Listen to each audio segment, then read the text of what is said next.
You know what the fuck it is? Aries and Andy, Jew and the jerk. You know it's time to get this work. No political corrections. Always sling world on our shoulders. Spears and Steinberg. Yeah.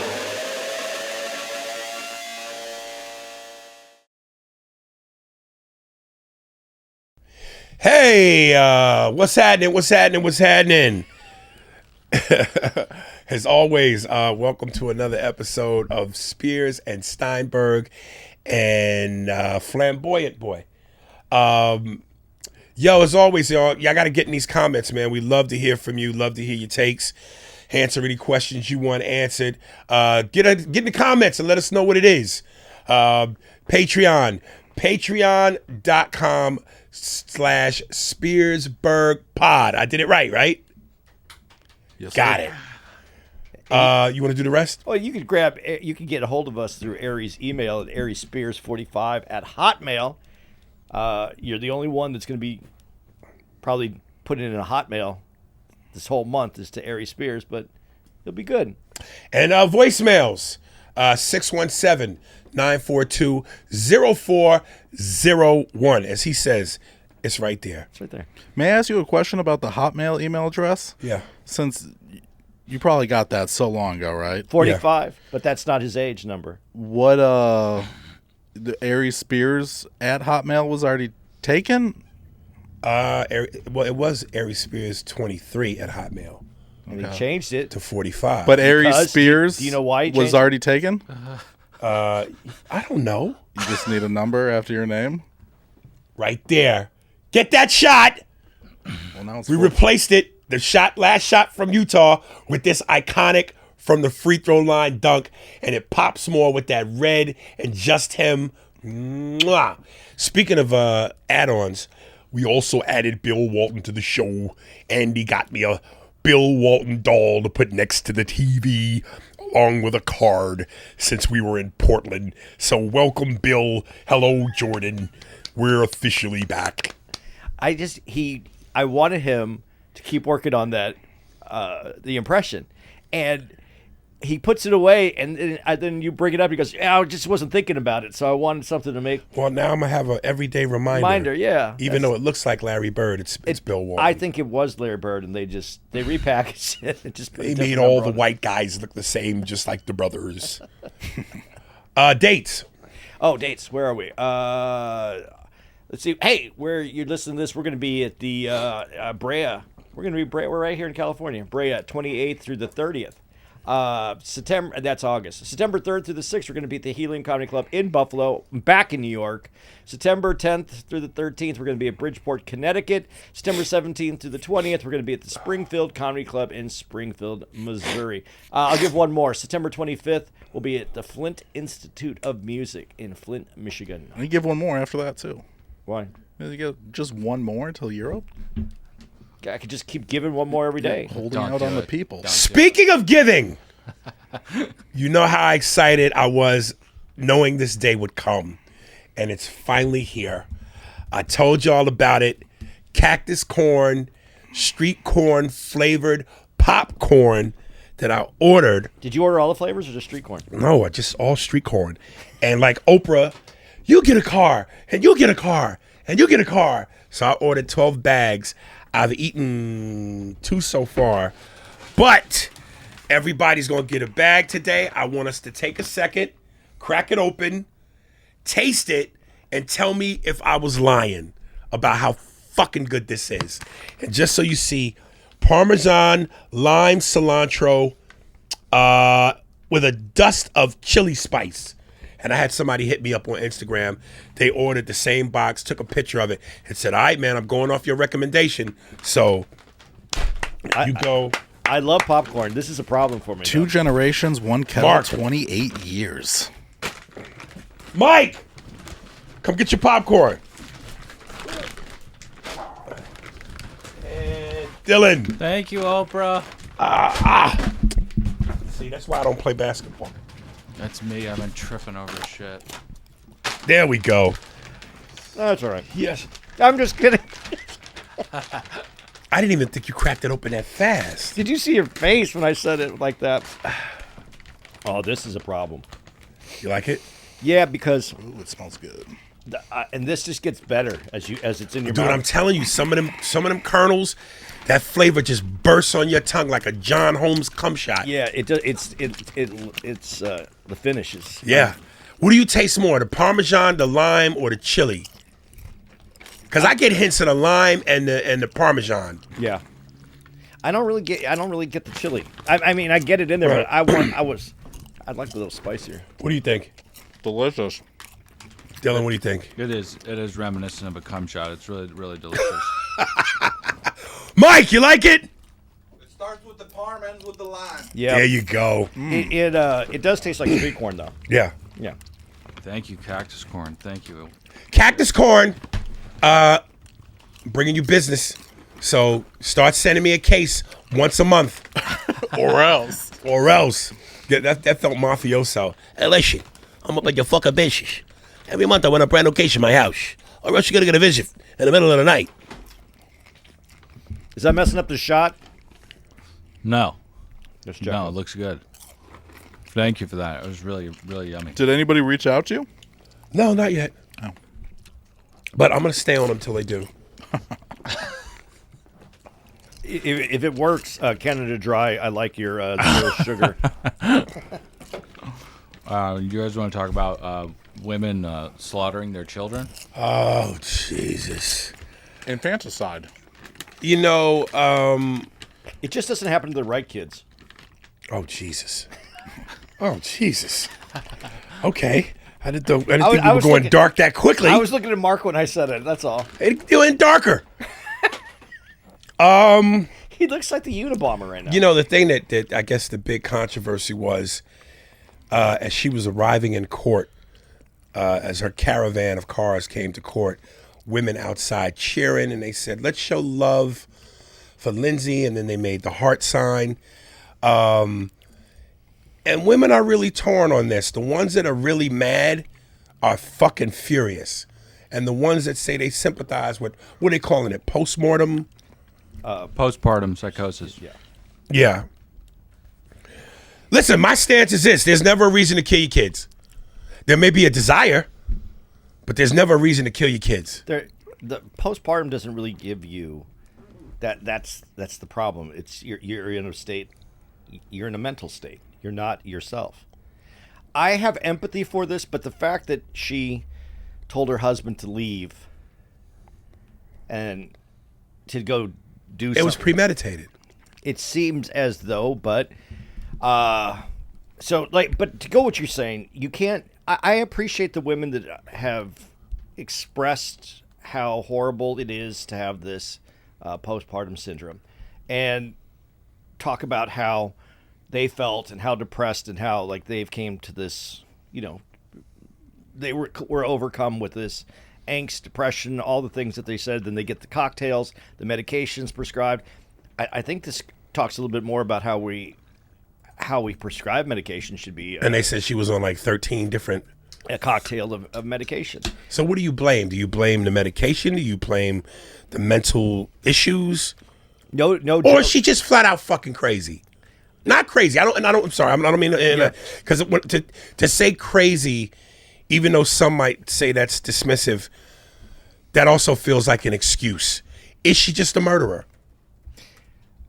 her kids are dead. And listen, the joke aside that I made in the beginning, which was really dark. Who do you blame? I think you blame a lot of different people, but First off, before we get into this, can we play a game of Smash or Pass? Oh, you talking about her? Yeah. Because I think I'm She's letting her pi- choke my chicken. She's paralyzed now, so Paralyzed how? he jumped out of her house. Yeah, she jumped. Yeah. Oh, She definitely tried- smash. She tried to kill herself. Yeah, she's paralyzed from the waist down. So, Mark, you could do anything you wanted to her. Yeah, this is the darkest episode so far in the studio. She wouldn't know. The kids are gone. The father doesn't have his kids, and I don't like that we're trying to move blame around. She killed the kids. The issue now is, yes, she killed the kids. What was her mental capacity at the time? The fact that she did tell him to leave so that she she kind of knew what this heinous act was going to be. Right. Mark. So Thank you. Thank you. You know how many times when we used to do this in the hotel, we'd be in conversation, and motherfuckers start cracking open chips. We had a tasting segment. We can't taste the whole podcast. You brought popcorn to a gunfight. No, you can't. Don't, Mark. Now you're getting the taste of what we've been dealing with. But go ahead. So, but I do think there's a lot of contributing factors, and I think those need to be examined. And I think that women, instead of celebrating her, should be out there saying, this is something we've said has been happening. We need help in this area, and we need to look at it because women are understudied a lot of times with their issues, especially postpartum. And it's always seemed like, oh, you'll get over it. That's the thing. I just don't know how. And you know, when we had the Reverend on, and I got passionate and emotional about this, the worst and the most horrific, scumbaggiest thing you could do is take the life of someone who can't defend themselves. And somebody as sweet and as innocent as a child, let alone your child. How do you look into the eyes of your child and go, yeah, I'm going to keep administering pain until they're no more? Okay, saying that, and you're rightful to say, I think that's right what you just said. But here's the other side of that. If you are that, what you just said, the ability, how can you have the ability to do that? That's the question then. How does she have the ability to do that? A normal mom had 3 kids, is going through life, seemingly normal. What's this twist? What's the turn that would make her this way? But see, this is why I call bullshit, because I go, so on one end, you want to say it's the drugs, it's the mental illness, but you knew enough to know, send my husband away so I can do this. So let's cut the bullshit. It's like one feels like a legal maneuver to try to get you off or to show sympathy, and the other one is cold-blooded murder. So what game are we playing here? It's all cold-blooded murder. There's no getting. Well, then there's no excuse for this. But the mental aspect, this is what I am trying to say is, I think this is real. I think women have been saying that this problem has existed, and there hasn't been enough done for women in this space. And now that you have this huge case and people are seeing it, I don't like moving the blame to the husband. I don't know what the relationship was. I thought that was a punk move. I don't know what the relationship was, but it does seem like it's always the man's fault in some capacity. But women need to be studied more. This is a real problem, and it needs to happen. I have seen other women that go through this. You could almost anyone who's had. There is especially I shouldn't say especially. I don't know. But I've seen it in women, first child, their body chemistry changes. They've never experienced anything like this. There are I've watched women in my own relationship, and then other friends who've had kids with their wives. It changes her. I love when you said women need to be studied more, because it reminded me of that Paul Mooney joke when he goes, he's talking about how white guys could commit commit a murder, and a black man could commit the exact same murder, but somehow the judge is, when the white guy does it, oh, this is rare. We need to study this. Versus the black guy, and the judge goes, well, why did you kill all 7 people in the house? He goes, because I heard 15 different voices. Well, we're going to lock all them niggas up. But I want to say this, though, and you know how the comedic male brain works, at least mine. So apparently there's this thing where they were saying for women who are going through this, to release the anger, have you seen this? Throw ice into the bathtubs. And I go, I see this one woman, and she's just, yeah, and she's chucking the ice, yeah, each with a yell, ah. I go, I just would love to position myself ever so perfectly where I could tilt my glass towards the ice, so when she fills it up, I go, then get me a beer. This solidarity movement is a little crazy too, what they're doing out there. With the ice, with the beating up the walls. So it says that postpartum psychosis occurs after roughly 1 to 2 out of every 1,000 births, and there's a commonly cited study that estimates that approximately 4% of the untreated cases result in infanticide. Listen, do we have to give everything a title? I don't know if everything's a title, but I think that women have said that this has happened, that they're going through this, and we kind of push it aside. Women do. Just think about this. Your whole body is raising another unit inside of you. And it has to give blood. It has to give everything that it has to go emotionally. The physical change of a woman, it has to change as well. All that happens to a woman, the baby's released, the baby comes out, everybody's about the baby, and this women do suffer after this, mentally and physically. And it's, I think we do need to recognize that and look more into it, but I don't think it's an excuse. That's how I would like to say it. Well, thank God you said the last part, because at the end of the day, this is all by design, isn't it? It's not like, oh, the body's just betraying you. This is all by design. It's designed to do this. It's designed to do the things you said about the blood and the carrying the life inside and the nurturing. This is all by design. Or it could just be an heir. He remarried 2 years after he divorced her. The husband. Anything on that? I mean, that generally happens, though, when people get divorces. The guys marry pretty quickly. Yeah, I don't see anything wrong with that. He moved on, right? Yeah, moved on. And then evidently went on a little bit of a boys' trip while he knew that she was struggling with this. Any problems? Well, that's a little. That's a little. Are we talking Vegas or camping? I think it was people debating whether it was golf or skiing. Yeah, that might have been a little insensitive on his part. But again, if you don't really understand it, and this is why I'm saying women, this needs to be studied more. If you don't understand it, my wife's here's two things. One, did he even try to understand it? Or two, if he doesn't understand it or isn't even aware of it, did she at least try to bring it to him to understand it? She did talk about that she was asking for help.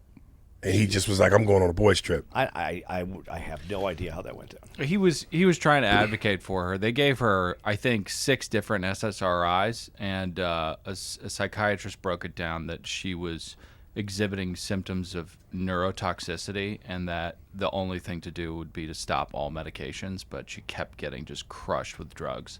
They were making her worse and worse. I used to do a joke where I talked about how my mother would physically discipline me. And there's a way to work out your angst and without killing somebody. Like I in the joke, I go, at one point I remember my mother was so mad at me, she made me put on a football helmet. And I was like, Mom, why am I wearing a football helmet? She said, because I'm going to hit you in the head with a pipe, but I love you and I don't want to kill you. So, there's a way. I don't know the person. I barely studied the case. I barely read anything on this case. What I will say is I've experienced people at least a person going through some traumatic issues after having given birth. Let me say this last thing. This is not wrong to say, because I think that to deny this would be just bullshit. Have you ever had, there's nothing wrong with a thought. It's when you go through with it. Have you had ever in your life any dark thoughts about doing something to your kids or to my kids? Yeah. No. Never? Never. Aries? A thought is a thought, dude. A thought is something you don't have to react to. I mean, we all have weird thoughts. It's crazy to say your kids, because again, the innocence of your children. Yeah. But you can't tell me you've never had not had a thought about your spouse. Oh, without a doubt. Okay. But with my kids, I actually was frustrated with True once, and he was little, and I remember I swatted him on the butt, and then I felt so bad because I knew he wasn't understanding. It made him stop crying. And that's what I wanted. Well, but then I felt like there was a better way to go about this. And so with my kids, is the exception to the rule for me on everything in life.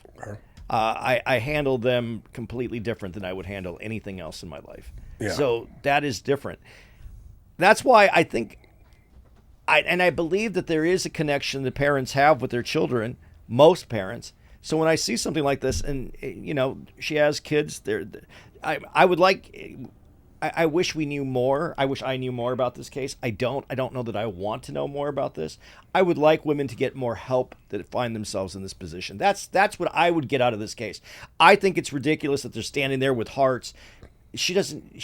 Whatever happens next happens. I'm not one way or the other on this case. It's too late to get her help. I hope that the next person gets help before their kids die. That's how I would finish this. That's where my heart and my brain both lie together on the same idea. She could have also killed them because she wanted to kill herself first and foremost, but she didn't want to be without them. That's what happens a lot of times in these scenarios. Yeah, I don't go for none of that babble bullshit. You guys want to keep talking about women's issues? No. Babble bullshit. Well, this is kind of a woman's issue. No, this isn't a woman's issue. Yeah, it is. Our green dildos being thrown on the courts of the WNBA again. This should be a sport. It's kind of like cornhole. And let's not assume that was a dildo and not actually Kermit the Frog's dick. Hey, Fozzie, watch what I do next. I think this should be the next sport. I think you should... Who's bringing dildos to the game? That's crazy. Oh, this has been happening. But, there's the little rubber suction cup on the bottom of those dildos. Yeah. And Josh Wolf, which is a comic, I don't know how well you know Josh. Josh has a podcast, and when in his studio, they had it upstairs, so when people would come over, they would fling the dildo in the air, and when it stuck, how many times it took you to get it to land. I don't really know the whole details of how he played the game. I just watched it a couple times online. It was very funny. It's a very funny scenario. Is it funny when you're trying to be taken seriously? Yeah, not funny. Yeah. But it's funny. I can't help but watch it and still laugh at it. I want to get to the main thing. 6-point basketball game. Chicago staying in it. Here it is. Right. This is Natasha Cloud. And right before the break, this was the scene. I love what Jason Whitlock said, which he goes, one of them wants to be a man and the other one wants to be a woman. Because when they showed the press conference of her, she wasn't talking about this, but she was talking about the dildo thing. And she goes, I just think it's real lame and super gay for a man to go into a sex shop, buy a dildo, just so he could throw it on the court. But she sounds so dudeish. Like, so dudeish. You can't do the impression? She sounds more dudeish than me. Is this it? Yeah. That is the gayest shit that I've ever heard. So... I'm a firm believer in anyone that has so much problem with a certain marginalized group, just come out and say that you're a part of our marginalized group. That is the gayest shit that I've ever heard. Stop that shit. Why do women always do that? What? That annoys me. They love to reduce you down to, because you're gay. Oh, because you part of the marginalized group. No, it's nothing to do with that. You always want to attack a man's balls, his manhood, by either referring to him as gay or whatever. That one's got nothing to do with the other. Is it ignorant? Yeah. Is it semi-funny? Depending on who you ask. Is it respectful? No. But stop always trying to hit a man when you think it hurts us, our dicks. Yeah, but she's I don't know. The way That's such a go-to cliche woman move. I just think it's funny someone who's is advocating for marginalized groups to use the term "that's so gay" in the first place. I mean that defeats her argument before she ever started it. I think I'm just saying. Listen, this has been all over the internet, and the ruling came out that Cantor and whoever the black guy's name was, they're not eligible for the draft, but they wouldn't say why. Because it doesn't hold. And this is the same WNBA who can't or won't define what a woman is. Because it doesn't hold up to their stress test. That's the problem. They can't define it because it doesn't hold up. Because the way it's written, all you have to do is feel like you're a woman or declare that you're a woman, and that's it. That's all you need to do. Maybe they're just not playing into the game, and they're like, it's like, Obama, show us your birth certificate. Well, it's like, get this fucking dumb clown shit out of here. I don't see how that's the same, because he actually was born in America. That's not up for debate. What's up for debate is what is a woman, and that shouldn't be up for debate. So I guess this dude does not identify as a trans Listen. How do you? Why do you say that? But why do you say that? You got to let because him he doesn't. He's trolling. But why doesn't why doesn't he identify as a trans woman? Do you really think? Do you think he does? I'm asking you. And that's not the point. He's trolling. But why? No. But why? Tell me why you say that he's trolling. Tell me why.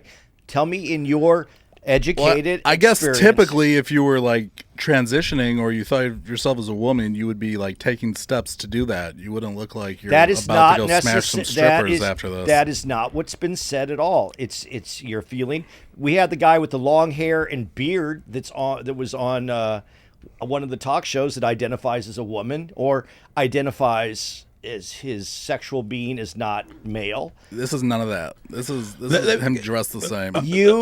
But how do you know how he feels? Tell me. Exactly. You know he's trolling. That's your assumption. That's not a fact. It's a pretty good assumption. Is it a pretty good assumption? First of all, let me say this. So wait, I got to get this because I got to get this. So it's an assumption. You don't think he's just fucking around? No. But you just said because you don't have any way to do this, it's an assumption, right? Isn't it all an assumption? Oh, go ahead, Aries. I'm sorry. Remember Jason Williams, a.k.a. White Chocolate? Yeah. Yeah. So he has a podcast, and this is kind of, and I'm sorry, South. I know it ain't all of y'all, but I'm paraphrasing. This is why I say I don't fuck with the South, because I say these niggas is slow. He's from the South somewhere. You could hear the accent.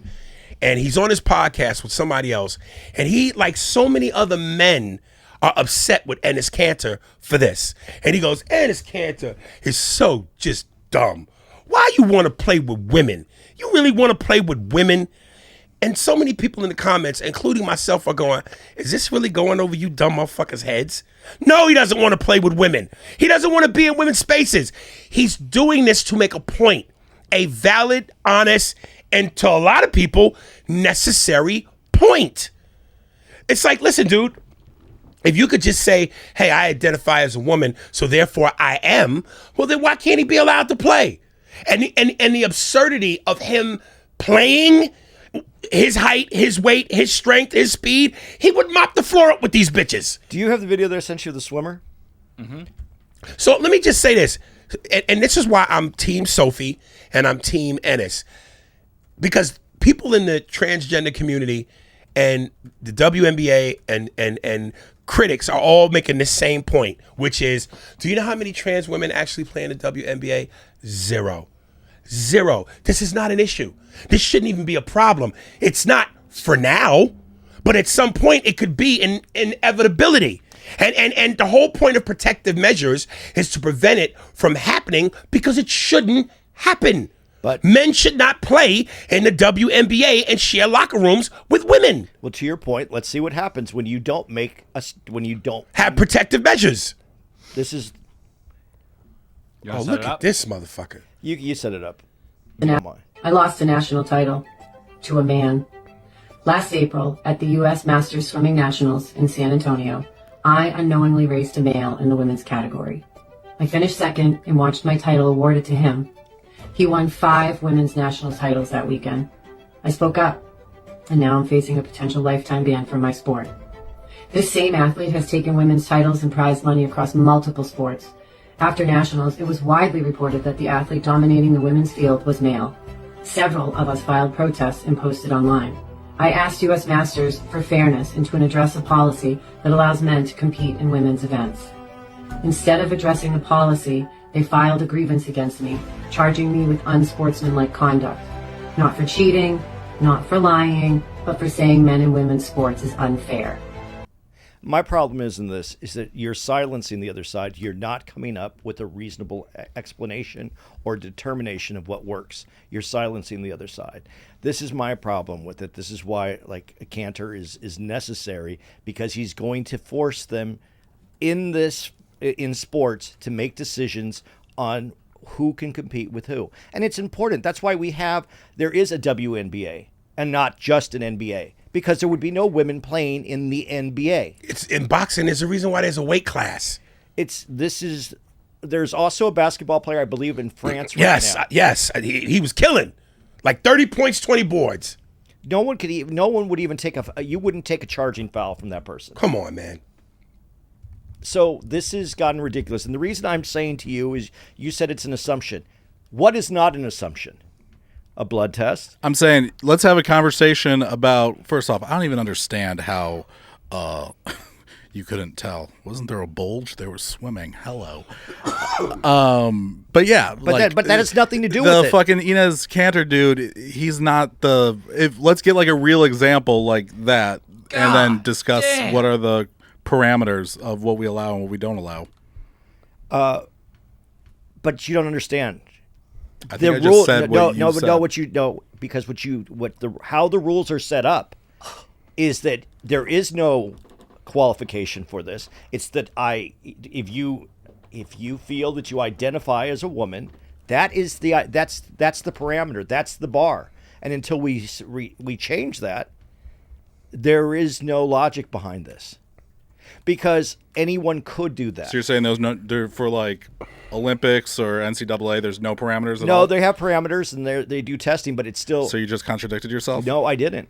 No, I didn't. Because even what you just said, those parameters that they've set up, it's still the advantage to the male. Because once the male body goes through puberty, there's different bone density, muscle structure. So everything that you're saying is yes, they have to lower their hormones medically, but they still have an advantage over a biological woman. So, no, Mark, you're wrong.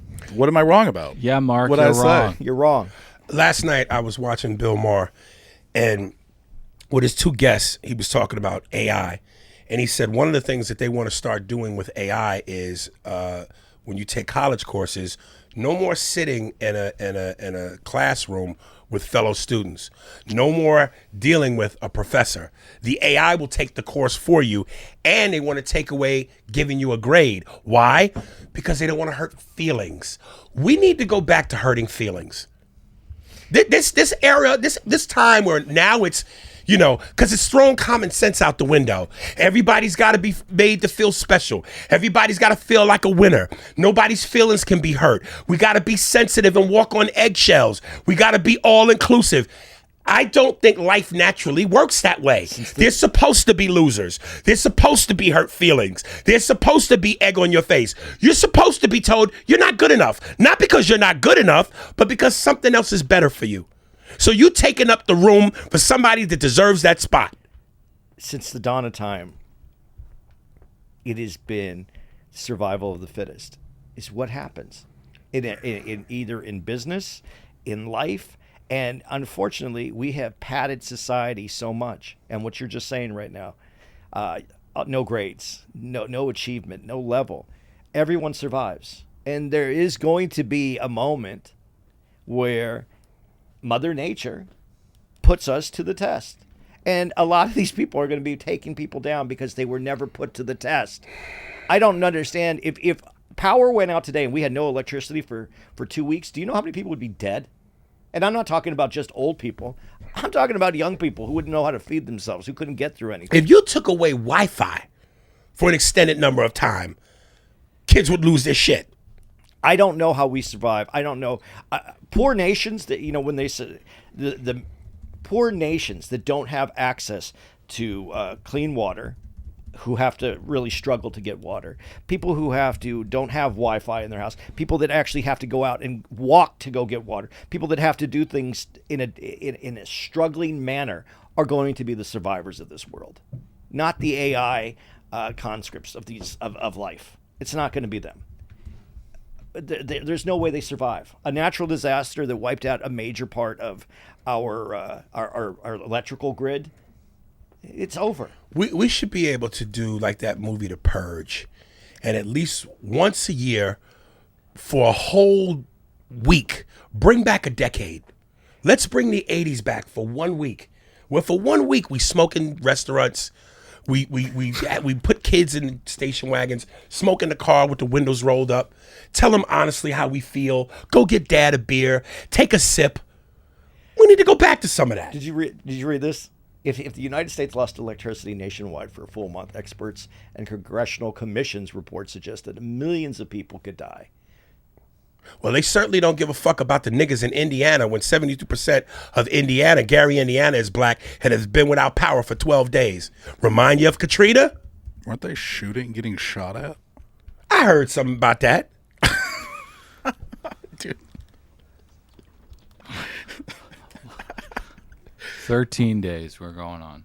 Some people don't have power. But you know how that shit sometimes gets exaggerated. I mean, who was nothing but a bunch of black people out there shooting at them, or was it an isolated incident? Do they have special areas set up for people that don't have power in their homes to go to right now?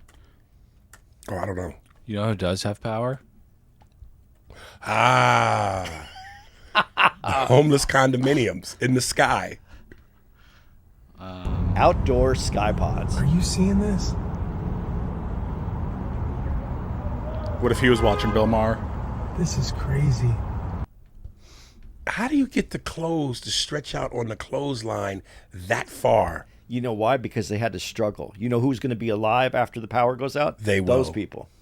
That's, yeah. So the LA City Council just rescinded encampment bans all over the city, which means that it's legal to sleep on a sidewalk if you're not obstructing the sidewalk. You're on the sidewalk. You're obstructing it. Not according to the... That's why it's called a sidewalk, not a side sleep. This is where I'm going to seem like an asshole, because I'm going to be honest, man. And I have empathy for people who might be going through something, hard times, mental issues. Okay, I get that. But the homeless bother me. And I've said this a million times before, because no, you got to understand where I'm coming from. No, I'm laughing about it. Just they bother everyone. But go ahead. If you have a mental illness, something you can't help, if you're severely fucked up, you hit rough times. Life's tough. I get it. But if you are of sound mind and body, and you got 2 working legs, 2 working arms, get off your ass and get to work, because you can.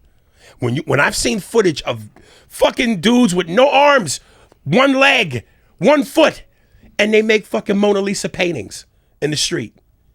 What a toe and a paintbrush. And you with 2 arms, 2 legs, sound mind and body, can't get a fucking job? And plus, I don't like the clutter, the filthiness of it. You know, there were times when, and they cleaned it up, but on Sunset, near the Rock and Roll Ralph's. Yeah. You couldn't walk on the fucking sidewalk. And I'm just going, for the people that live in that neighborhood, you know how mad I would be? You know, right down from there is the Chick-fil-A, and they're tearing it down to redo it. And so they put up the chain link fence. It's back. That's where it's starting. It's starting to grow again over there. Right. What I don't understand is if you're homeless, and I'm not being an asshole in this, the homeless person that you saw how much stuff that guy had. He had a TV, he had everything up there. Those guys walking around with like trailers behind them, like like a wagon. Yeah. Pulling some. I can't imagine life being that way, where you have to keep your stuff like that. And where do you sleep? And how do you have to leave it and trust that you're going to find it, or that it's going to be there. I really, the empathy that I have for people with mental illness, and I'm going to go with what you said. Yes, if you have, but it's hard to get a job when you've been on this. Even if you have you have to be clean. You have to have clean clothes. It's hard to get that job. If you can create a condo in the sky under a bridge, yeah, soap and water should not be a hard thing for you to accomplish. I'm not disagreeing with you. I'm just saying you need certain things. I don't know. Yeah, you talking like a person with goals. You got goals. I got goals. So that's unacceptable. I just don't know. Well, one, I don't think that especially people on the street are of sound mind when you say that. But dude, I don't know. You can accomplish that. Here's the thing: is I don't know why you just can't remove people and like put them somewhere. Maybe it's not technically a jail, because look how high that is. I feel like that's a lawsuit waiting to happen. Falling from. Oh, I guess there's a ladder right there. But if someone was to fall there, if they did, like when you go hiking, they put up signs. Don't stand. And if here someone shit. fell from there, guess what? They could sue the city and win. Yeah, exactly. So I don't even know why they can't. Do you think the person underneath, when he fell into their house, that he could sue them damage and if they got hurt in their house from the falling person. I mean, obviously, if you live in Brentwood or you live in Beverly Hills, you're not going to see that. So, when you drive down the street, yeah, but you got to drive down for a ways to run into that in those neighborhoods. But everybody obviously doesn't have the means to live in a Brentwood or a Beverly Hills. So again, if you live Midtown LA and that's around your neighborhood, I would be so pissed. Look at Skid Row. That is insane. That's a third world country. I mean, I think they should let them do that, just not in downtown LA. They shouldn't let them do it anywhere. Where should they let them do it then? Well, I mean, how about your house? You got to be pragmatic. It's not good to have this around. How about regular people in society? It's not good for anything. But if they're gonna be there anyways, at least put them in a location where they can ghetto the fuck out, or you can clean it up every once in a while. It's just a money sink a little bit, but I think everybody who has your ideas, they should be able to stay in your backyard. And use what did I hose. just say? I said move them somewhere away from everybody else. No, I don't. But where is everybody else? And then how are they going to get their services? Like that I saying think backyards goes, to people who feel the same way you do. Literally, beggars can't be choosers. No, that's not true. They are the choose. Some of these are the choosiest people. Well, they shouldn't be.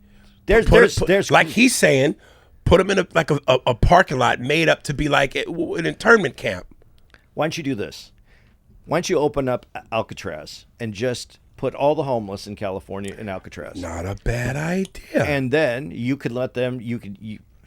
If you want to, you can fund it by filming that. Put a bunch of cameras out. Let them see. Let's see how a society develops. Are taxpayers paying for any of this? When they have to put them somewhere? No, because if you put 100%. Oh yeah. So yeah, I okay. But you could fund it if you put them in Alcatraz. Put it that way. Put the cameras up. People could watch it. You'll see how a society develops. You'll watch and see how a society occurs. We did it with the minorities in this country. We segregated them to certain neighborhoods. We didn't say. Why can't we do it with the homeless people? Which minorities are you talking about? That we segregated? I love when you do this with your fucking. No, because it's. You never heard of redlining before, motherfucker? No, redlining isn't how you segregate people. That wasn't how you segregated people. It didn't segregate people. No, it was where they wouldn't allow loans. So, if you had money. It was also money too, but yes, it was potato. But it was also but when you said neighborhoods, what the purpose is. Yeah, but what's the neighborhoods that you're talking about? Because you said, are you talking about like Little Italy and I don't know is like South Central still predominantly black to this day? I think South Central's changed quite a bit. But point is, you know exactly what I'm talking about. No, I know what you're talking about, but you're using redlining.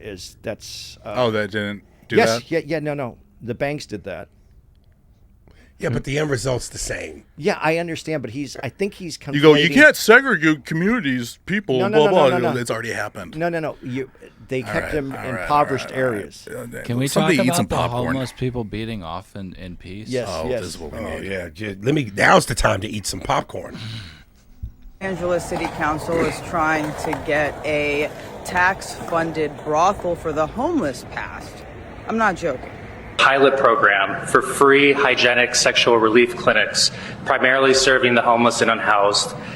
This means equality. It means private sexual relief through masturbation or where appropriate and consensual with a partner, all funded by public tax dollars and managed with professional oversight. It's about allowing the homeless to have the same comforts and privacy that we have today. See, this is what I'm talking about, man. Certain aspects of equality should have to be earned.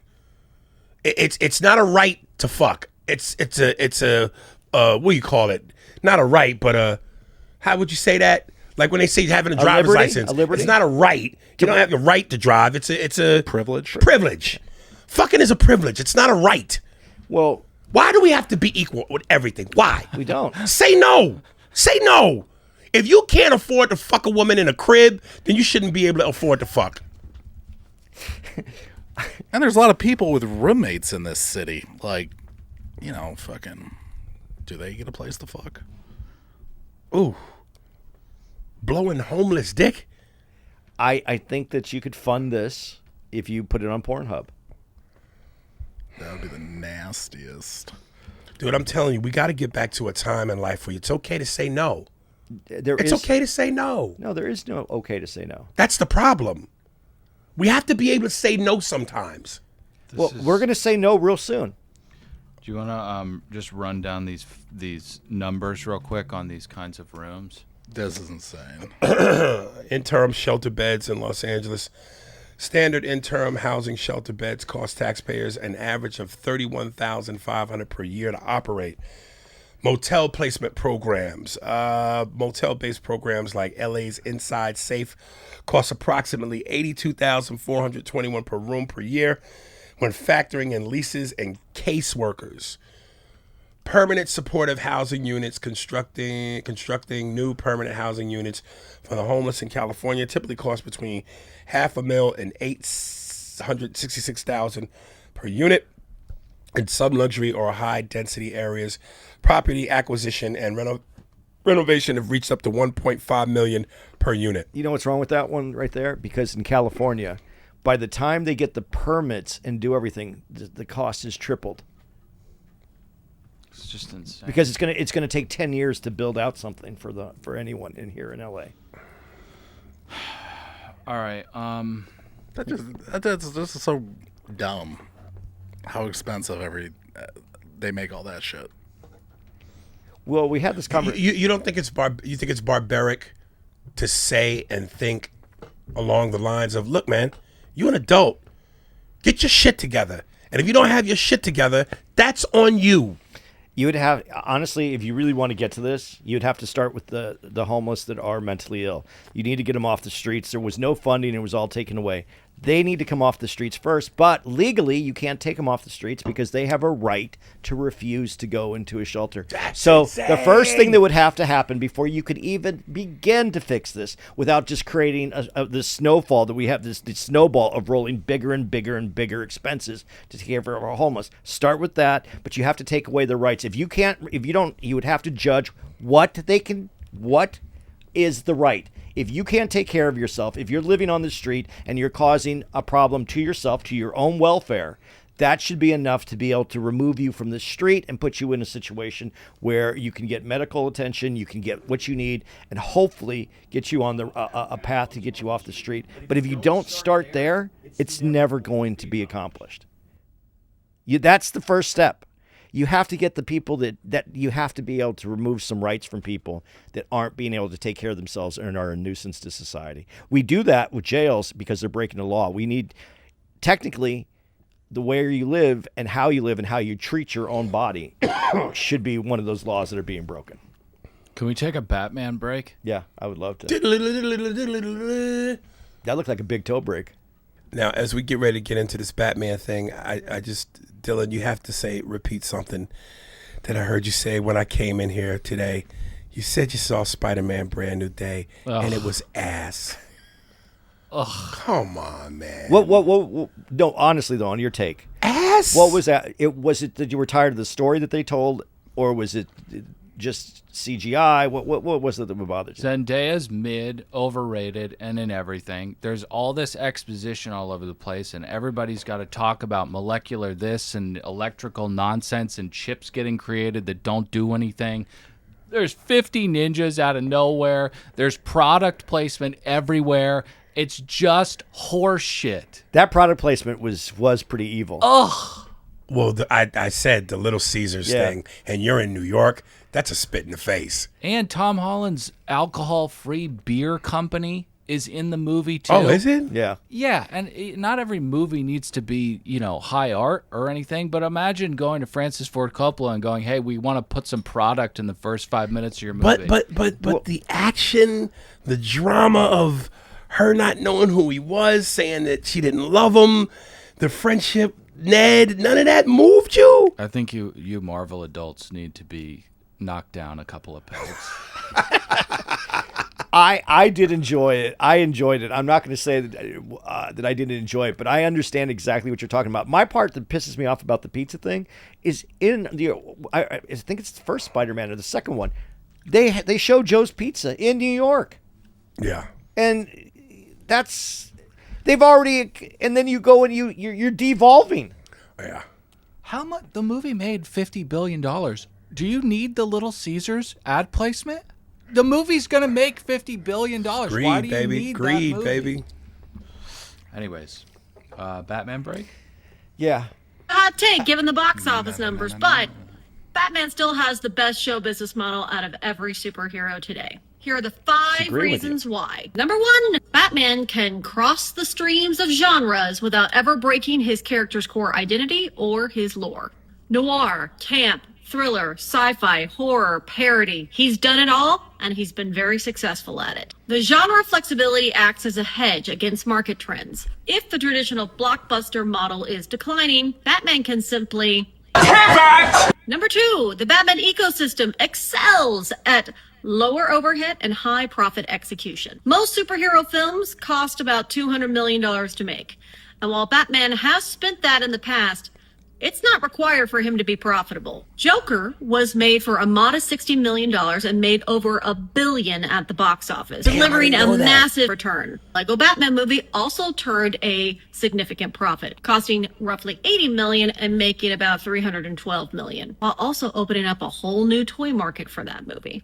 Crime dramas like The Penguin focused on gritty, grounded storytelling, so there was very little CGI that was needed. Costs can stay down, and therefore budgets can stay under control. And if you're wondering why I just listed 2 properties that don't technically have Batman in it, that's for reason number 3. Batman's Rogues Gallery is just as popular, if not more so, to some fans. Joker, Harley Quinn, Catwoman, Penguin can all headline their own shows, films, and comics without ever having to have Batman in them in order to be appealing. Number 4, Batman has a vertical audience. His story has been routinely adapted across multiple stages of his adult life, drawing in fans of all ages rather than just continuously resetting him to his youth. His vertical audience appeal is anchored by these award-winning novels that depict him at different stages of his adult life. Batman Year One, Batman The Long Halloween, Batman The Killing Joke, The Dark Knight Returns, just being a handful of them. A consumer can start young with Batwheels, Adam West Batman. Then, as they get older into their teens, they can go into Batman Animated Series, Batman Beyond, start playing the Batman Arkham games, and then as an adult, can watch more mature content such as Joker, The Batman, Dark Knight, Penguin, etc. Number 5, in terms of the cultural significance and breaking through the glass of the superhero stigma, Batman stands alone. His universe has been honored at the Academy, the Globes, the Critics' Choice, the Emmys, the BAFTA Game Awards, and has over 30 plus Eisner Awards. Simply put, the Bat is unmatched. But see, and like I said, you know, he's the Magic Johnson and Superman's the Michael Jordan. But one makes the argument, why is Superman not on that level? And I've heard people go, well, when you can't be hurt by anything but kryptonite, that's not relatable. Superman's an alien. He's indestructible. So people don't relate to that as much. But again, when you think iconic superheroes, you can't tell me Superman ain't the creme de la creme. I'll give you a different way of looking at it, which when I watched this video, I was like, she's so right. Because Batman isn't what I love Batman, but it isn't my favorite. My favorite has always been Iron Man, ever since I collected even in school. But when you look at it, who squeezed the most out of the character? And when I heard her, I was like, fuck, there's so much on the table for Iron Man. But Iron Man movies are CGI, all these expensive. We don't develop the villains, and Marvel has a problem with its villains. I think versus DC. I've always thought DC had way better villains, way better people. So that's again, who's dropping the ball on that? Who's not taking what she? I forget the term she used, but like it was kind of like plethora. Batman has a plethora of these wonderful villains. So does Superman. DC. Where's that at? G.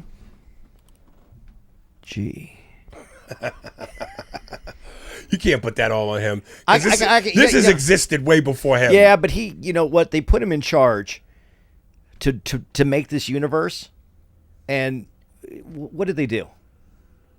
What did they do? Marvel's bad guys are way better. I don't know that Gorilla Grodd, Darkseid, Doom is better. I don't think he's better. Come on, let's look at it for a second. I don't like Loki. I never really have. Doom. I mean, who does he take out on the DC side? I think he's the best. They're probably the best villain. What was the name of the villain in I'll take out the Batman Joker. versus Superman? That Superman that killed Superman. Zod? Not Zod. He was like a big monsterish. Oh, fuck. Yeah, Doomsday. Yeah. Oh, yeah. Yeah, this dude. Yeah.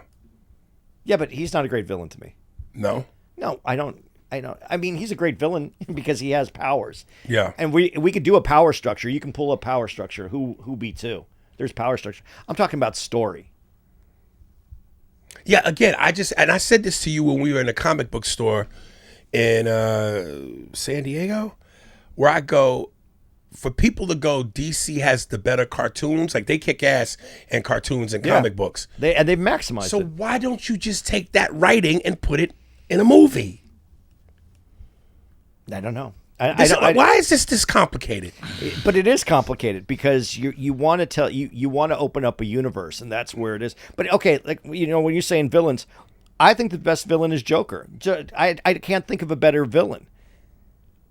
So I mean, in story, I'm not talking about powers. In story, I like DC's villains.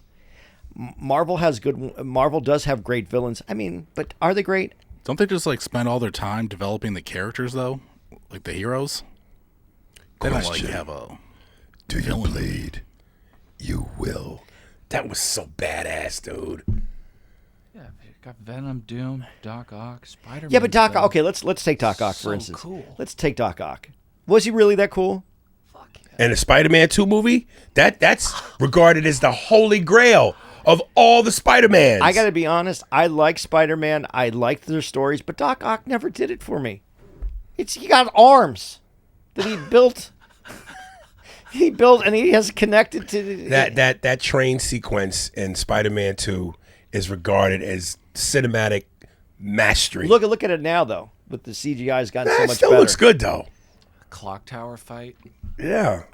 Listen, but the character itself, the character who, and I love the point where she made, you can make movies around Batman without even being in it. It's just, he really is. And that's because of the great characters that they have in the villains. That's why when DC makes some of their movies and their choices, they've never picked the best villains. They don't ever, the first, what was the one with Harley Quinn and all the other? Suicide Squad. Yeah, they're villains. They're villains. Never. And I gotta tell you, Suicide of the two, the first one was the better one. Didn't blow me away, and that second one was garbage. If they would have had a better villain choice, if they would have done something different for villains in the first one, I think it would have been an exceptional movie. And y'all gotta stop the Jared Leto hate, man. Stop the Jared Leto hate. I'm telling you, I think it's great. I thought he was fantastic as Joker. I would have loved to have seen him get his own, not his own movie, but square off against Ben Affleck in his own solo Batman movie. And I don't know where Morbius gets so much hate. When he came out with that, and I said, I think this is going to be great, and I liked it. And even after we saw it, you disagreed with it wholeheartedly on the podcast way back in the day. When he first came out, you couldn't stand it because they fucked with your Joker. You talking about Heath Ledger? Yeah. Yeah. No. Yeah, you couldn't stand it. Heath Ledger, that was it. And then you thought Jared Leto's was just bullshit. When it first happened. You talked so much shit to me because I like Jared Leto. I thought, what a nut. Take your fucking dick and balls and throw it on the table like that. You don't want no babe? You don't want no babe? Dude. Come on, man. But you know who he's playing there, right? The cartoon character. Yeah. You guys want to talk about racism in America to end the show? Of course. This motherfucking cunt. When black people play the race card, you've never been a Hold on, stop for a second. Let me hold on. So let me give y'all some context. This particular broad, what's the name she goes by? Why does she look so sloppy though? Sloppy. Sav. I think her name is Savannah. Yeah. So it's Sav Cannon Talks. So a lot of her clips, she's anti-fat, she's anti-minority. But the thing is, she doesn't ever really, when you see her anti-fat clips, you can tell she clearly don't like fat people.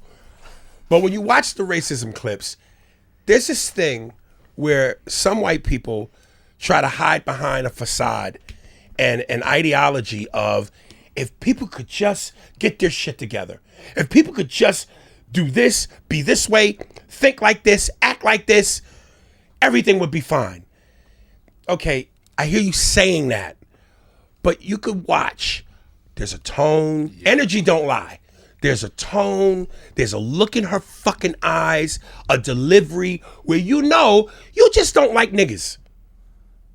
And when she says what she's about to say, read between the lines, man. Because there are some people that will go, well, what is she saying that's not right? If black people learn to just behave a certain way and stop doing this, we'd be all right. Okay, there might be a hint of truth in that, because I got black fatigue with some of the ghetto shit. But coming from her, there's an energy. Energy don't lie.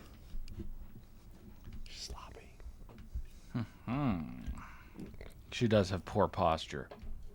There's a lot of things there. Some black dick can fix I that. hate when black people play the race card.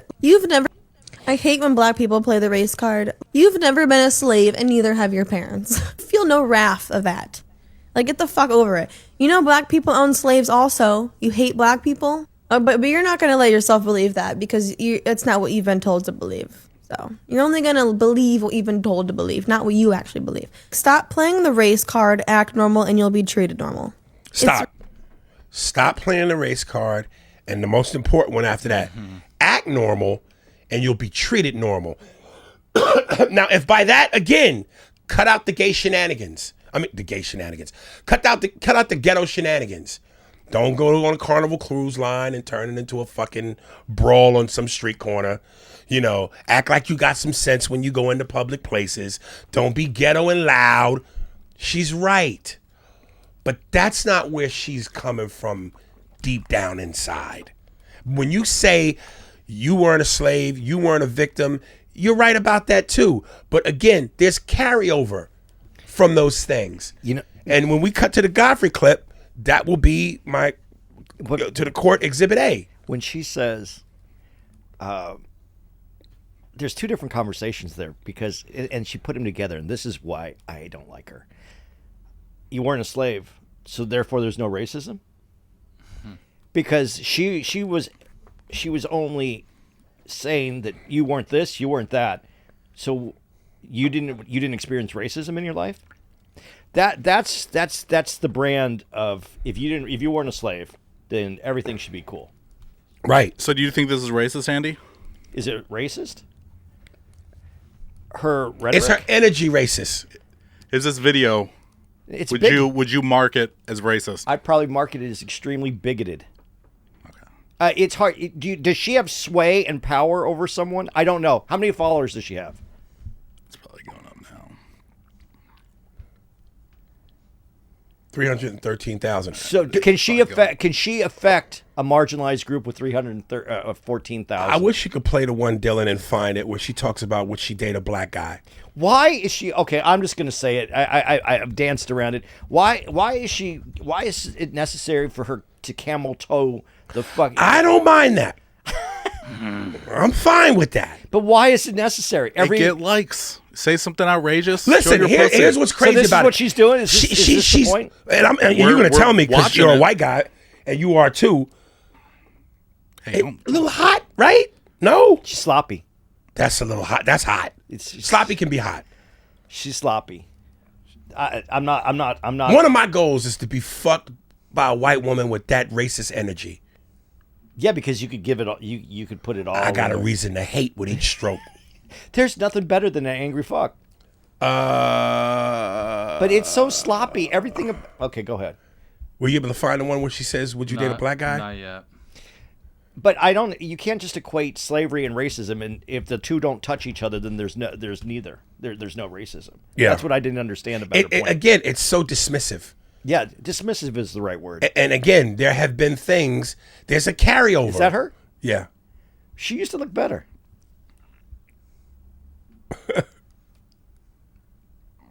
Is it a man on the street one, or is it her with her? No, it's the same. It's the same one. She's sitting in a chair. And she kind of says in so many ways, no, I wouldn't, because I wouldn't want to do that to my parents. I would never want to bring a black guy home. And it's and she even says, listen, everybody has a preference. And me and you have said this on the podcast. A preference is a preference. Yeah, you're allowed to have a preference. You're allowed to have a preference. But the energy in which she says why she wouldn't, I'm going, you just don't like niggas, sweetie. No, I think she does. I think this is to hide her desires. Gets views. Yeah. Say outrageous shit that it's almost like she's got so I don't think that if you're not dating a black guy because of your parents. I think sitting on that chair and saying this shit is the problem for your parents. Yeah, don't worry about it. Now we can play the Godfrey clip. And before we play this, just for context, this is not 40 years ago. This is not this long time ago in a galaxy far, far away. This is like semi-recent. Well, what do you have you talked to him about this? No. Do you? I hit him up on Instagram and was like, yo, that story is crazy. He goes, I know. Is it in the last 10? I think within the last 10. Okay. No. For the SNL? Maybe last 15. No. But this ain't 1960. Yeah. No. Maybe Well, like it wasn't on in 1960. Well, but you see what I'm yeah, saying. no, I know what you're saying. I just wanted to know if it was more recent. Okay. 1999 or 98 is when the audition was. The audition for SNL. 98. They say 4 characters, 4 impersonations. I did 5. I got a standing ovation, and I never got chosen. I didn't even make it to the second round. Really? Didn't know why. But think about it. You think you might be the next Eddie Murphy? Yeah. Even my manager was like, oh, we didn't know you were going to do that well. Then I didn't get a call back. Nothing. Darrell Hammond comes up to me at the cellar. Hey, Godfrey, man, I've been wanting to talk to you for a minute, you know. Yeah, I wanted to give you some closure on, remember when you auditioned for SNL in 98 at the comedy show? I said, yeah. I was sitting right next to Lauren Michael when you did that standing O, blah, blah. He goes, you were a no-brainer. But they didn't want to see that shit. They didn't want to see you take over like Eddie. He said, I'm being honest with you as a straight white male who's been on there for a long time. They didn't want to see that happen again. So let's cut back to the cunt. So when she goes, get over it. And that's one of the most dismissive things that white people say to black people. Racism was a million years ago. You were a slave. Get over it. That is the black experience. Where at any moment in time, we cannot be chosen because we're black. Or there's an issue with us because we're black. So too many times, because white people don't have an experience of their own where they've been constantly ridiculed, denied, made to feel insignificant, less important, whatever. They think that just because they don't have that experience, that the black experience doesn't exist. That's real. That's what we go through. Just because you've never had it and that's not ever been a part of your world, you just dismiss ours? Because, like she said, you weren't a slave. I got it. Oh, the black man Would thing? you date a black guy? Respectfully, never. I could never bring she someone closed like her that back legs to for a that family. respectfully part. I'm not attracted to black men in general. It's just not my thing. So it would never happen. But either way, I mean, I can't. I can't. Like, I'm way too, no. Would you date a black guy? I honestly believe she does. She wouldn't date a black guy now, though, because the whole time when she talks, she was spread eagle on the fucking chair. When she talked about dating a black guy, shut shop. So, going back to this, I'm not denying anything that you said, and Darrell Hammond gave his reasoning. Right. I will say that there's other people, white comics too, that have gone up, killed, didn't get picked, and the guy that bombed for whatever reason, Lauren Michaels picked the other guy, the bomb guy. Do you have any names? But the white guys that don't get picked, Look it up. I'm saying it truthfully because I don't know the names. But the white guys that don't get picked, are they told, hey, just so you know, it was because you were white? No. I didn't. No, that's not what I'm not trying to. I'm not trying to put these two together as dismissing what he's saying. That's not what I'm trying to do. I'm saying that Lauren Michael has something that he's looking for, and obviously, it was said that he wasn't looking for a black guy at that right there. And to agree with you, it does seem like the whole history of black comedy until Def Jam was one black guy at a time. Nevermore. We have to get rid of the other black guy if we're going to bring another black guy up. So I'm not denying that. I'm just saying that their choice and their selections for people have been very odd. And what I want to be clear about is whether it's Godfrey's experience at SNL, trying to be on SNL, whether it's black people with no power for 12 days in Indiana, black people with no help from FEMA during Katrina, and I can go on and continue to give you examples. We are the Babe Ruth of being fucked over and fucked with like no other race. And so many times, large segments of white America and other minorities, because they crave white acceptance so fucking bad, want to tell us to get over it because of an experience they have never had. No, you can't disagree with that. I can never say that your experience isn't true because I can't validate it. So I'm not disagreeing with you. I'm saying, but I will bring up this, and not to take away from God. Hammond told him that's what it was. So I'm removing this part from what I'm saying. They do and have chosen people who didn't kill for whatever reason felt. I think in Lauren's head, there's some kind of team. I can accept that better than I can accept they just didn't want a black guy to take over. Yeah. Because now that's personal. And not only is it personal, but knowing Godfrey and watching Godfrey on stage. And how incredible he is. And not only prepared. I'm talking about seeing Godfrey being the last person on the stage at the Cellar. The last person on the stage wherever he, here in LA, when he goes, he'll take the last spot. No one wants that last spot. No one's in the room anymore. People stay to watch Godfrey. This is why, you know what? I don't know this to be fact, but now it gives me a little bit of a reason to poke my chest out. Because Saturday Night Live never wanted me. And because Lauren Michaels said, I don't fuck with people from other sketch shows. But then he went on to take Jeff Richards after Jeff Richards was on MADtv, and Taron Killam after he was on MADtv. Now, they only did a season. I was there for 8 years. But I'm going, well, clearly Lauren knew of you. He knew of MADtv. So, again, I don't know for sure, but I want to go, all right, well, people that saw me on Mad was like, yo, Aries, you bad motherfucker, man. And I remember when we used to do radio in Portland, one lady gave me the best, not a backhanded compliment, but it was like, oh, shit. She goes, dude, I've seen your work on Mad. If there wasn't Eddie Murphy, you'd be him. So with that, all right, fuck it. I'm not shitting on you for what I'm about to say. Uh-oh. But if there wasn't Eddie Murphy, there wouldn't be you. I know what you're doing. I hear you. Yeah. I just got to give credit to what comes before No, us I got all you. the time. I got it. I totally got it. But it's, on the next episode of White Tricks.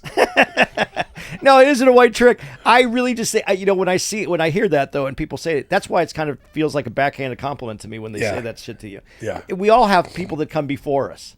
I totally get what you're saying. Yeah, and so that it isn't necessary. Yeah. Dude, your time on MADtv is underrated. Did you hear? I don't know if you want to pull this up. There's a new channel. I heard. And it's just MADtv. Yeah. And to which none of us are getting paid. That's what I was going to ask you. I wanted to ask whether you, it was HBO Max. It's on Tubi now. All the seasons are also on Tubi. But it's also on. Isn't it on? I forgot what I saw it on. But it's on. Yeah, like Amazon has its own. No, but it's free. Roku. Roku put it on its own channel. 100% all the time. MADtv. So yeah, whether it's Roku, HBO Max, or fucking Tubi, we don't get nothing. That's this industry, man. Welcome to fucking sexual assault. So no one, white or black. No. So that's the most equal that you can be. We're all getting fucked the same. Together. Together. Did you ever get like residuals from it? When it was on Comedy Central, when MADtv first got syndicated, it aired on the country station, TM, whatever it is, the country channel at the time. CM, something. Yeah, whatever. And then it went to Comedy Central where it had a nice run, and we got residuals for that. But after that, nothing. And that's when, and this is the other thing though that doesn't get talked about. When you were on MADtv, they were just keeping on SNL because they didn't have anything else to put in that time slot. And I mean, it was a juggernaut. It was, but it wasn't when you guys killed it. You guys killed it for 4 solid years where you wiped them up. But prior to MADtv coming out, SNL had already been around. I know it was established. It was Yeah, going to be. yeah. It was the bad boy on the Yeah, block. It was yeah. going to stay. It was living off reputation, though. Yeah. You guys beat it up. I think it was 4 years straight. You Yeah, beat them. yeah. So, that being said, I'm not trying to fuck with anybody right now on this. I wasn't trying to fuck with Godfrey either. I just told the story because I think Lorne Michaels is. I think he sees himself kind of as a, like what's the guy what was Jerry Reinsdorf? Oh, the Bulls GM manager. Yeah, but he's the GM. Like he's a GM. He's trying to look at how it played the pieces. Reinsdorf was the owner. Kraus was the manager. Kraus was the manager. That's Yeah. right. Trying to pull the pieces so that he. You can know, put this Lawrence team got together. that, and they even said from Austin Powers. Yeah. Yeah. That's an impression. That's of Lorne him. Michaels. Yeah, Yeah. that's the impression he did. Yeah. That guy is Lorne Michaels. Okay. I feel like we've had a pretty substantive conversation about race in America today, so I hesitate even doing this. But No, put don't it in. hesitate. Put it Yeah, in. go ahead, because you're going to watch me fall apart. All right. We're gonna do a little reading game. Read the index. Let's start with Her universal decision became the epitome of the perseverance and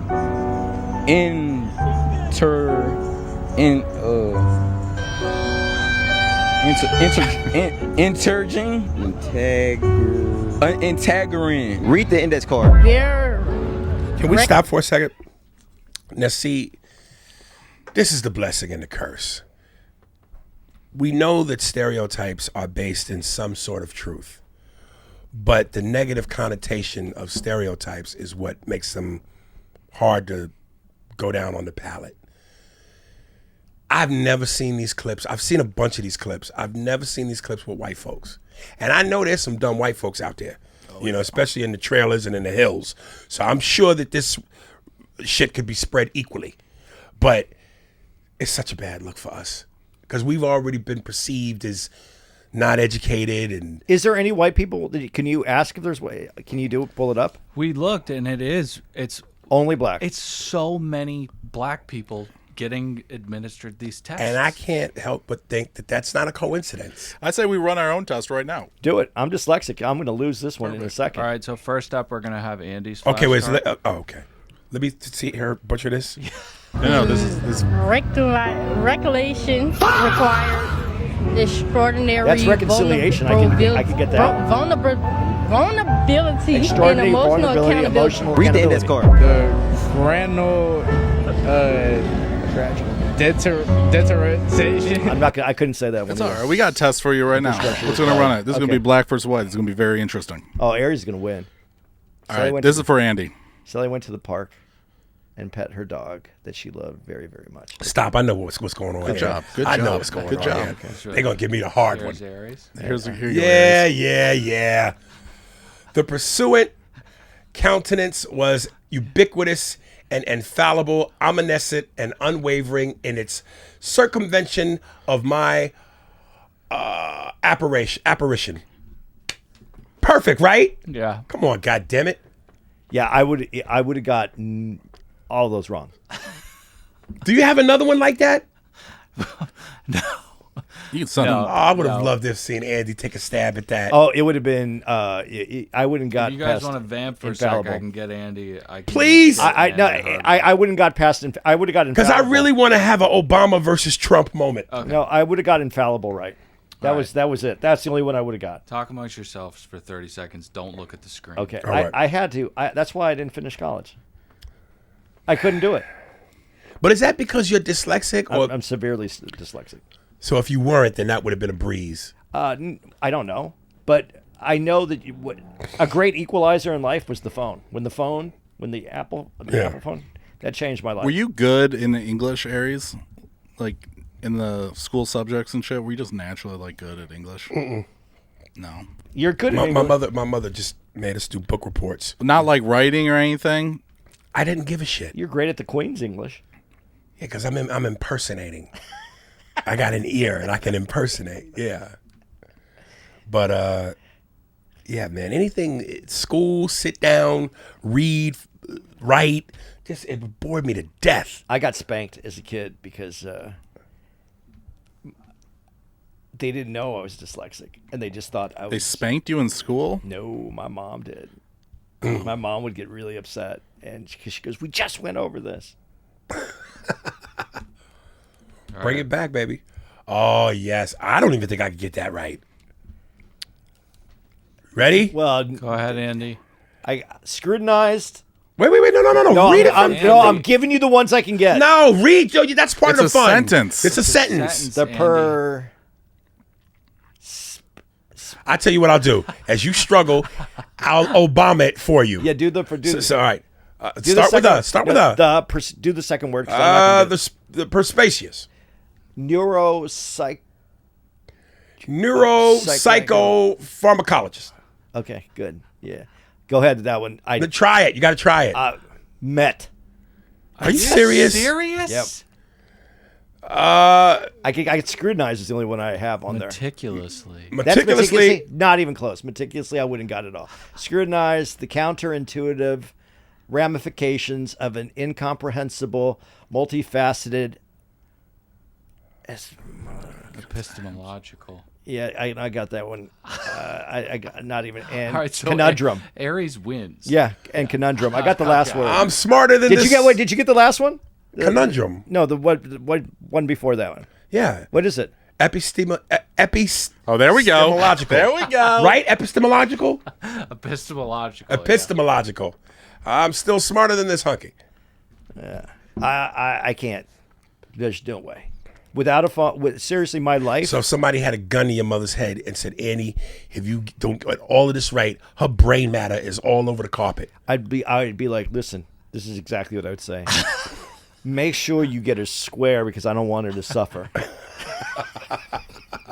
Spears and Steinberg. You know what the fuck it is? Aries and Andy. Chew and a jerk. You know it's time to get this work. No political corrections. Always sling world on our shoulders. Spears and Steinberg. Yeah.